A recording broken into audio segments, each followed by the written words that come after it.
菲律宾船只再冲闯仁爱礁，危险！解放军根本就是早有准备。杜特尔特的话，小马克思当时一句都没听。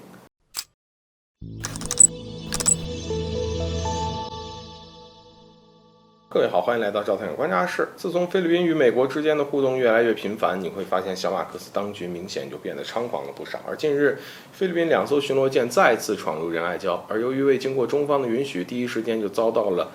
中国海警船的阻拦。对此中方给出的回应是，菲律宾在没有得到中方同意的情况之下，擅自闯入了仁爱礁，而中国海警船依法开展了执法活动，来维护中国领土的主权和海上的秩序。有关操作专业且克制，事实上这根本不难看出菲律宾的船只的行为那就是故意的。当然，这要是在之前呢，其肯定不敢这么做，更别提3番4次的闯入仁爱礁。还是那句话，菲律宾是仗着有美国的支持和撑腰，才敢如此的肆无忌惮。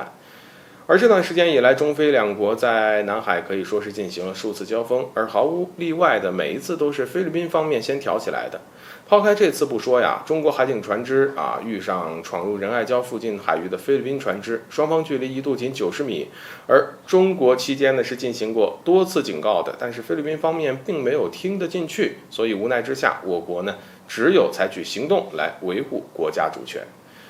也不难看出中国在维护海洋权益的决心和行动上正在逐渐成为一种新的常态，而从解放军的拦截、驱离到海警维护权益的任务，都在彰显中国坚决的态度和执法能力。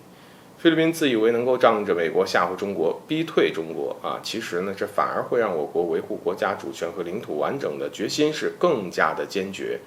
而更加强烈。有趣的是，此番菲律宾船只再闯仁爱礁之前呢，菲律宾新防长刚刚才跟中国大使进行了会面，而会谈当中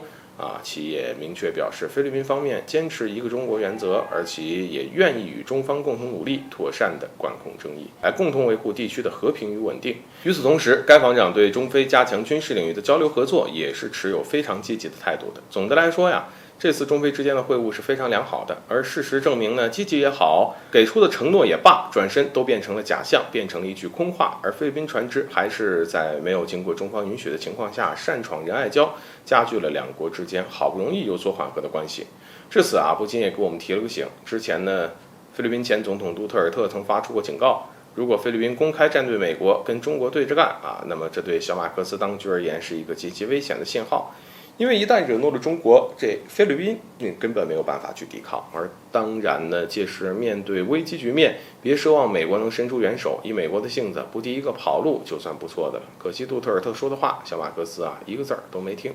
如果听了，菲律宾船只就不会再次闯仁爱礁了，也不会在中方当场拦截后菲律宾船只气急败坏的直呼危险。而其实对于菲律宾船只的行为，中方也早有准备，要不然也不会在第一时间能够对该船只进行拦截。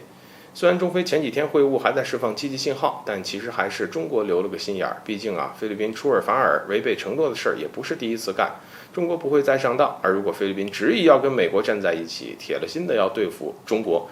那么中国说不定就会对坐落在仁爱礁之上的马德雷山号进行动手。还是那句话，别以为中国好欺负，把中国逼急了菲律宾的日子也不会好过。